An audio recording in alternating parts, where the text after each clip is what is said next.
ప్రభు యేసుక్రీస్తు నామములో మీ అందరికీ శుభములు. 15వ సామాన్య ఆదివారము.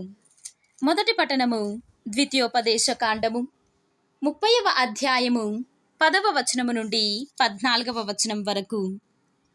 మీరు ప్రభువునకు విధేయులై ఈ ధర్మశాస్త్రమున లిఖింపబడిన అతని ఆజ్ఞలెల్లా పాటించి పూర్ణ హృదయముతో అతని యొద్దకు మరలి వత్తురేని పై దీవెనలెల్లా బడయుదురు. నేడు నేను మీకు విధించు ఈ శాసనము కష్టమైనదియు కాదు, అందుబాటులో లేనిదియు కాదు. అదెక్కడనో ఆకాశమున ఉన్న ఎట్టిది కాదు. కనుక మేము ఆ శాసనమును విని పాటించుటకు గాను ఎవరు ఆకాశమునకెక్కిపోయి దానిని చెట్టుకు కొనివత్తురు అని మీరు అడుగనక్కరలేదు. అదెక్కడనో సముద్రములకు ఆవలనున్నట్టిదియు కాదు.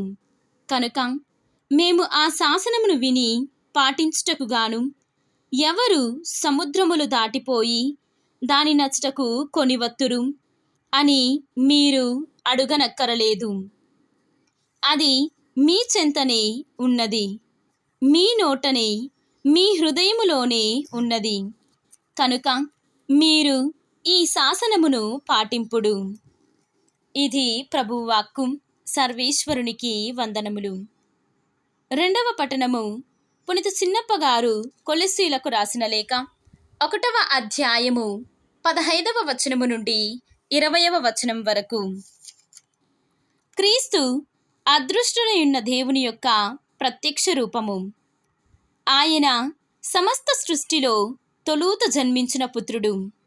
ఏలన దేవుడు ఆయన ద్వారా పరలోక భూలోకములందు కంటికి కనిపించని అన్ని వస్తువులను, ఆధ్యాత్మిక శక్తులను, ప్రభువులను, పాలకులను, సింహాసనులను, అధికారులను కూడా సృజించెను.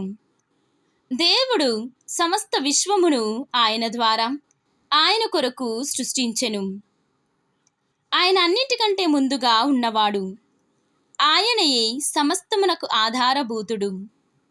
ఆయన తన శరీరమైన స్త్రీసభకు శిరస్సు.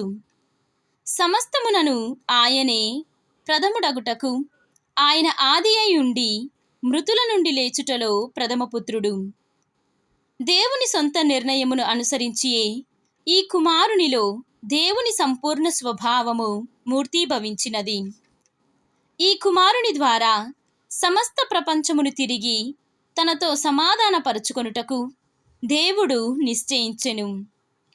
పరలోక భూలోకములందలి సమస్త వస్తువులను ఆయన తన కుమారుని శిలువ బలి ద్వారా తనతో సమాధానపరుచుకొనెను. ఇది ప్రభువు వాక్కు. సర్వేశ్వరునికి వందనములు. ఈనాటి సువిశేషము పునీత లూకా గారు వ్రాసిన సువిశేషము 10వ అధ్యాయము 25వ వచనము నుండి 37వ వచనము వరకు. అంతటా ఒక ధర్మశాస్త్ర బోధకుడు లేచి, బోధకుడా, నిత్య జీవము పొందుటకు నేనేమి చేయవలయును అని యేసును పరీక్షింపగోరి ప్రశ్నించెను. అందుకు యేసు, ధర్మశాస్త్రమున ఏమని వ్రాయబడియున్నది, అది నీకెట్లు అర్థమగుచున్నది అని తిరుగు ప్రశ్న వేసెను. అందుకు అతడు, నీ దేవుడైన ప్రభువును నీ పూర్ణ హృదయముతో, నీ పూర్ణ ఆత్మతో, నీ పూర్ణ శక్తితో, నీ పూర్ణ మనసుతో ప్రేమింపుము. నిన్ను నీవు ప్రేమించుకొనున్నట్లే నీ పొరుగువానిని ప్రేమింపుము అని వ్రాయబడియున్నది అని పలికెను. నీవు సరిగ్గా సమాధానమిచ్చితివి, అట్లే చేయుము, నీవు జీవింతువు అని యేసు వానితో చెప్పెను. కాని అతడు తనను సమర్థించుకొనుటకై నా పొరుగువాడు ఎవడు అని యేసును ప్రశ్నించెను. యేసు ఇట్లు సమాధానమిచ్చెను. ఒకానొకడు యెరూషలేము నుండి యెరికో నగరమునకు వెళ్ళుచుండెను. త్రోవలో అతనిని దొంగలు చుట్టుముట్టి దోచుకొని గాయపరిచి కొన ఊపిరితో విడిచిపోయిరి. ఆ తరువాత ఒక యాజకుడు ఆ మార్గమున వెళ్ళుచు వానిని చూచి తప్పుకొని పోయెను. అటులనే ఒక లేవీయుడు అటు వచ్చి వానిని చూచి తొలగిపోయెను.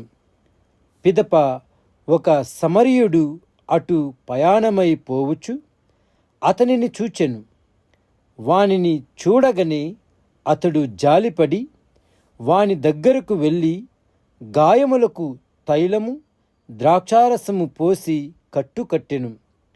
పిమ్మట వానిని తన వాహనముపై కూర్చుండబెట్టి ఒక సత్రమునకు తీసుకొని పోయి పరామర్శించెను. అతడు మరునాడు సత్రపు యజమాని చేతిలో 2 దినారములు పెట్టి, వీనిని పరామర్శింపుము, నీకు ఎక్కువ వ్యాయమైనచో తిరిగి వచ్చిన పిమ్మట చెల్లింపగలను అని చెప్పెను. దొంగల చేతిలో పడినవానికి పై ముగ్గురిలో పొరుగువాడెవడు అని యేసు అడిగెను. కనికరము చూపిన వాడే అని ధర్మశాస్త్ర బోధకుడు సమాధానమిచ్చెను. యేసు అతనితో, నీవు వెళ్ళి అట్లే చేయుము అని పలికెను. ఇది క్రీస్తు సువిశేషము. క్రీస్తువా మీకు స్తుతి కలుగునుగాక.